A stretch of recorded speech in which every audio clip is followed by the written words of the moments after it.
天气闷热没有胃口，一定要试试这个汤。做法简单，还特别有营养，记得收藏保存哦。先准备2根丝瓜，切头去尾，然后削掉丝瓜的外皮。去皮以后切成滚刀块，可以稍微切大一点，因为丝瓜很容易缩水。全部切好以后放盆里，放1勺盐，加入多一些的清水，浸泡10分钟，这样丝瓜就不会氧化变黑。准备小葱，切成葱花。碗里打入4个鸡蛋。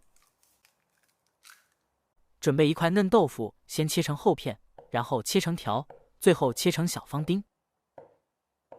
切好放盘里备用。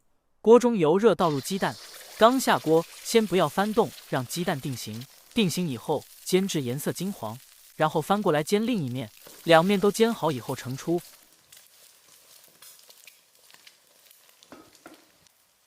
放案板上，切成大小均匀的块，切好放盘里备用。锅里放少量油，下入丝瓜翻炒一下，翻炒1分钟左右，丝瓜断生就可以了。每天分享各种做美食的小技巧，您可以点赞留个关注，以后想吃不会做还可以找得到我。下入鸡蛋，一定要加入99度的开水，这样才能锁住营养。开大火熬3分钟，汤更白。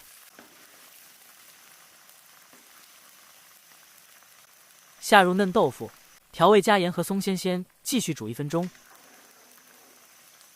最后撒少量枸杞和葱花就可以出锅。这样做的丝瓜鸡蛋汤好喝又营养，喜欢你也收藏起来试一下吧。